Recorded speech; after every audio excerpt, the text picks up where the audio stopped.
नमस्कार, आर्या न्यूज देख रहे हैं आप और मैं आपके साथ अलका सिंह। अपना उत्तर प्रदेश में आपका स्वागत है।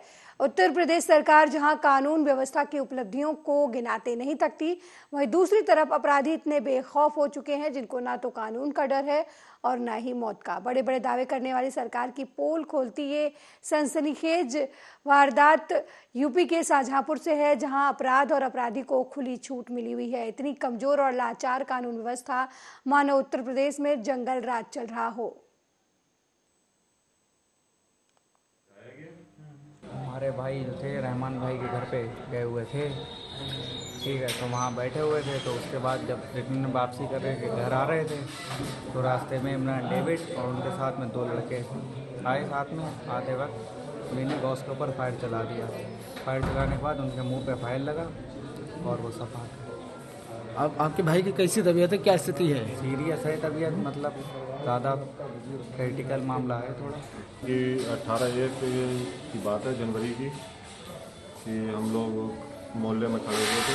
इमरान डेविड आया, उन्होंने आके मेरे ऊपर जानलेवा हमला किया, नीचे से फायर चलाया, जिसकी हमने फौरन तत्काल रिपोर्ट दर्ज करवाई। 307, 504 मुकदमा दायर। खबर अलीगढ़ से है, जहां अलीगढ़ थाना रोरावर स्थित महबूद नगर वार्ड नंबर 32 के सरकारी स्कूल के पीछे वाली जमीन पर भूमाफिया कब्जा करना चाह रहे हैं, जिसे लेकर ग्रामीणों ने न्याय की गुहार लगाई है। जनमानस रहने वाला है। देखिए, अभी 4-5 दिन पहले मैं किसी अपने बिजनेस के काम से इलाहाबाद गया था, तो यहाँ के जो भूमाफिया हैं, कुछ रोडावर के हैं, आसपास के ही लोग हैं भूमाफिया। और ये गाटा संख्या 263 है जो निगम की जगह है, ग्राम समाज है, और 262 वो भी प्राइमरी स्कूल की है, यानी कि वो भी मतलब ग्राम समाज की जगह है। स्कूल की जगह कुछ कम होने के कारण 263 में भी हमने स्कूल बनवाया, मतलब जगह दी है। तो 263 को कुछ लोग पड़ोसी किसान से अवैध तरीके से, गलत तरीके से लिखवा कर अपना कब्जा करना चाहते हैं।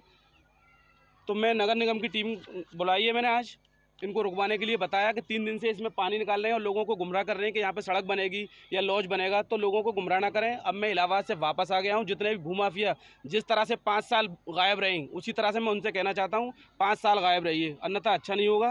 क्योंकि सरकारी ज़मीन है, सरकारी ज़मीन हमारी अपनी ज़मीन होती है। मैं यहाँ का जनप्रतिनिधि। ऐसा है जी, पार्षद पति का कल अधिकारियों के पास फ़ोन गए थे।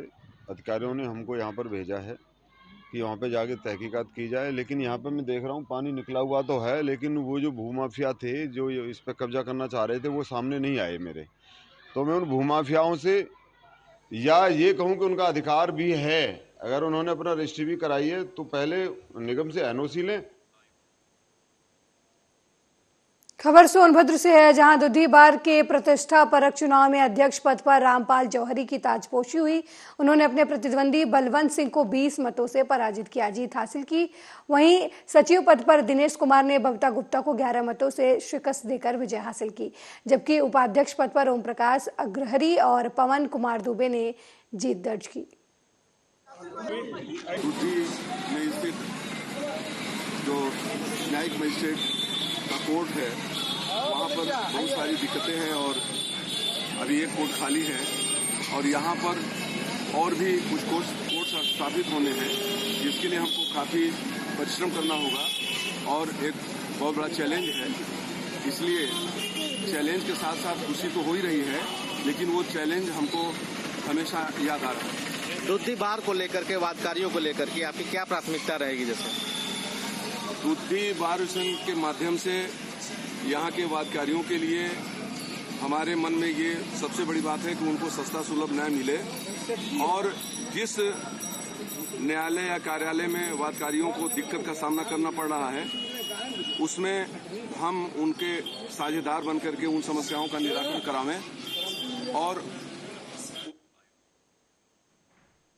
26 जनवरी को ध्यान में रखकर सोनभद्र जिला अलर्ट मोड पर है। इसी कड़ी में चौपन थाना क्षेत्र के बस स्टेशन, रेलवे स्टेशन समेत कई जगहों पर रात 10 बजे से 12 बजे तक चेक इन अभियान चलाया गया। पुलिस अधीक्षक सोनभद्र डॉक्टर यशवीर सिंह के कुशल निर्देशन में यह अभियान चलाया गया। पुलिस ने संदिग्ध व्यक्तियों और होटलों पर जाकर सघन चेकिंग की है।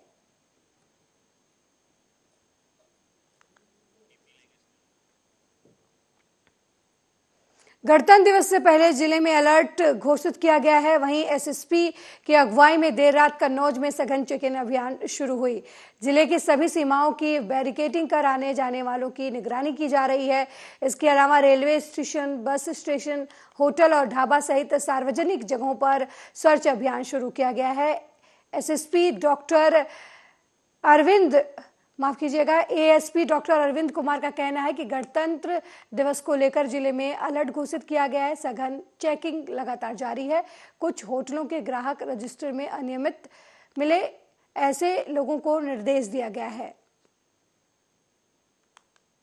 इस तरह से ये रूटीन अभियान चलाया गया। ये देखिए 26 नवरे के परिप्रेक्ष्य में जो आदेश हुआ है, उस आदेश के क्रम में जितने भी होटल हैं, जितने भी गेस्ट हाउस हैं, आपका रेलवे स्टेशन है, रोडवेज है, जहाँ पर संभावित है कि लोग बाहर से आकर रुकते हैं, उसकी चेकिंग की जा रही है। उसी के क्रम में आज हमारे द्वारा और कन्नौज पुलिस के द्वारा जितने भी जो गेस्ट हाउसेज हैं उसकी चेकिंग की गई है, जिसमें लोग जो आवासित हैं उनसे पूछताछ की जा रही है। सर, जितने भी होटल अभी तक चेक किए हैं, क्या कुछ संदिग्ध मिले? अभी कोई संदिग्ध नहीं मिले हैं। उसमें कुछ खबर रायबरेली से है, जहां योगी सरकार के लाख निर्देशों के बावजूद पुलिसकर्मी नहीं सुधर रहे। दरअसल थाने में तैनात एक सिपाही ने पीड़ित से पैसे मांगे और अब इसका ऑडियो वायरल हो रहा है। यह पूरा मामला जगतपुर थाने में तैनात एक सिपाही का है, जिसने महिला से रिश्वत मांगी है।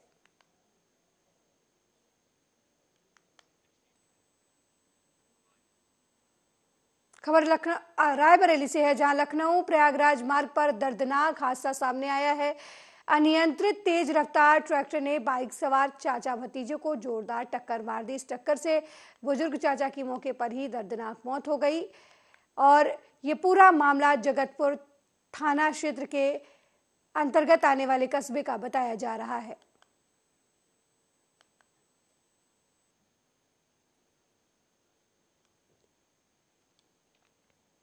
वहीं आगरा में सोशल मीडिया पर एक वीडियो वायरल हो रही है। ये वीडियो वाटर वर्क्स से सुल्तानगंज पुलिया की ओर जाने वाले रास्ते का है।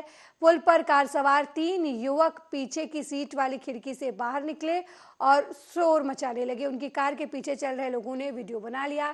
कार भी तेज स्पीड से चल रही थी। ये वीडियो सोशल मीडिया पर अब वायरल हो रहा है। वायरल वीडियो की जानकारी जब पुलिस को मिली, तब पुलिस ने इस मामले की जांच शुरू की और कार नंबर की प्लेट की मदद से कार के मालिक की पहचान कर ली गई। पुलिस ने पूछताछ के बाद कार में स्टंट कर रहे युवकों को पकड़ लिया। पुलिस का कहना है कि चलती कार में स्टंट करने, यातायात के नियमों का पालन न करने पर विधिक कार्रवाई की जा रही है।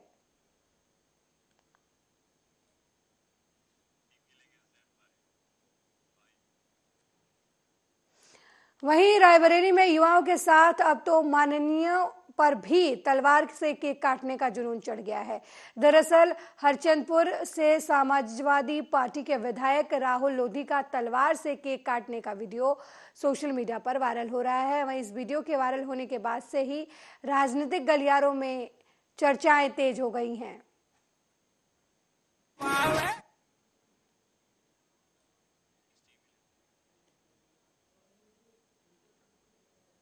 खबर बुलंदशहर से है, जहां पुलिस ने चोरी किए गए 100 मोबाइल फोन को फोन मालिकों को सौंप दिया है। इस दौरान मोबाइल पाकर फोन मालिकों के चेहरे पर खुशी दिखी। सभी के चेहरों पर एक अलग सी खुशी नजर आ रही थी। इस दौरान सभी ने पुलिस को धन्यवाद भी दिया।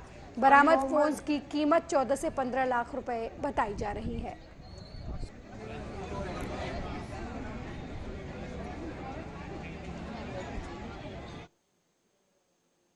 रायबरेली में शराब पीने से मना करने पर नशेड़ी बेटे ने अपनी मां को मौत के घाट उतार दिया। वहीं इस घटना को अंजाम देकर आरोपी बेटा मौके से फरार हो गया। ये पूरा मामला गोरबख्शगंज थाना क्षेत्र के बैजूपुरे गांव का बताया जा रहा है। मजरे के सरुआ में मैका पत्नी पोदे, इन्हीं का पुत्र राजेश था, जो गेहूं बेचने के लिए जा रहा था, जिसे आपस में विवाद हुआ था। उस विवाद में ही वो गिर गई और गिरने के कुछ देर के बाद इनकी मृत्यु हो गई है। सूचना पुलिस को गई है, जिस पर हम लोग यहाँ आए हुए पंचायतनामा की कार्रवाई करते हुए आगे की कार्रवाई की जा रही है। लाइन ऑर्डर की कोई समस्या सर, विवाद का कोई कारण स्पष्ट हो पाया कि नहीं, चूँकि यह बात संज्ञान में आ रही है कि वह शराब पीने का आदी था, तो वही गेहूं लेकर के बेचने जा रहा था, जिस पर दोनों में वाद विवाद हुआ था। प्रतापगढ़ से आगजनी की खबर सामने आई है, जहां नगर कोतवाली थाना क्षेत्र के सगरा गांव के पास एक फर्नीचर फैक्ट्री में सोमवार की दोपहर अचानक आग लग गई। मिली जानकारी के मुताबिक मोहम्मद इरशाद की फर्नीचर फैक्ट्री में अचानक आग लग गई, जिसकी वजह से लाखों का सामान जलकर खाक हो गया। वहीं घटना की सूचना पाकर मौके पर पहुंची फायर ब्रिगेड की गाड़ियों ने कड़ी मशक्कत के बाद आग पर काबू पाया, लेकिन तब तक फैक्ट्री में रखा सारा सामान जलकर राख हो चुका था।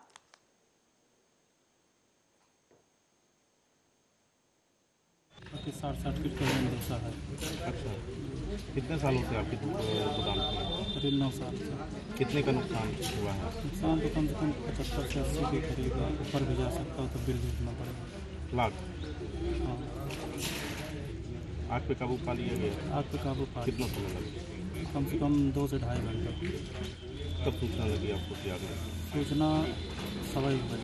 उनके यहाँ गोदाम और मैन्युफैक्चरिंग दोनों थी, तो और सामने उनका जो है जहाँ बन के रखा जाता है सेपरेट गोदाम था, तो सेपरेट गोदाम तो उनका बच गया, लेकिन जहाँ मैन्युफैक्चरिंग होती थी और जो उनका सेमी गोदाम था वो जल गया है। कितने का लगभग नुकसान हुआ और कितनी दमकल की गाड़ियाँ लगी हुई थी? हमारी 4 गाड़ियाँ लगी थी, 2 सिटी से गई थी, 1 पट्टी से आई थी, 1 लालगंज से, और 2 गाड़ियाँ फिर पानी भर के गई। कम से कम 10 फायर टैंकर से आग पानी बुताया गया है, और बाकी जो है हमारे कम से कम 30-35 कर्मचारी लगे थे। CO सिटी महोदय भी निरीक्षण किया और उनको आवश्यक निर्देश दिया गया है। उनके पास फायर का कोई NOC नहीं है, तो उसके लिए उनके खिलाफ लिखा पढ़ी की जाएगी। लगभग कितने रुपए का नुकसान? वह समाजवादी पार्टी के नेता स्वामी प्रसाद मौर्य के रामचरितमानस को लेकर दिए गए विवादित बयान पर संत समाज के साथ तमाम हिंदू संगठनों में भी काफी रोष देखा जा रहा है। आगरा में अखिल भारत हिंदू महासभा के राष्ट्रीय प्रवक्ता संजय जाट के नेतृत्व में रामबाग चौराहे से स्वामी प्रसाद मौर्य की सांकेतिक शव यात्रा निकाली गई। ये यात्रा रामबाग चौराहे से वाटर वर्क्स चौराहे की ओर ले जाई गई। इस दौरान कार्यकर्ताओं और महिलाओं ने स्वामी प्रसाद मौर्य के चित्र पर जमकर जूते बरसाए। वहीं हिंदू संगठन के कार्यकर्ता सौरभ शर्मा ने ऐलान किया कि जो भी स्वामी प्रसाद मौर्य की जीभ काट कर लाएगा उसे 51,000 रुपए का इनाम दिया जाएगा। एक धर्म विशेष के बोलने पर जहां उदयपुर के अंदर गर्दन तक काट ली जाती है, वहीं पर हिंदू धर्म के सनातन धर्म सबसे बड़े ग्रंथ रामचरितमानस पर जिस तरीके से उन्होंने अभद्र टिप्पणी करी है, यह बेहद निंदनीय है। और अभद्र टिप्पणी करने वाले स्वामी प्रसाद मौर्य का आज हमने यहाँ पर आरती निकाली है, और आरती निकालने के बाद इसको जमुना जी में विसर्जित करेंगे, क्योंकि अगर कभी स्वामी प्रसाद मौर्य आगरा आता है तो उसी तरीके इसको जूते से मारते हुए इसे अभद्र टिप्पणी करने वाले को निश्चित तौर पर जमुना जी में फेंकने का काम हिंदू महासभा करेगा, लेकिन अभद्र टिप्पणी करने वालों को बर्दाश्त नहीं किया जाएगा।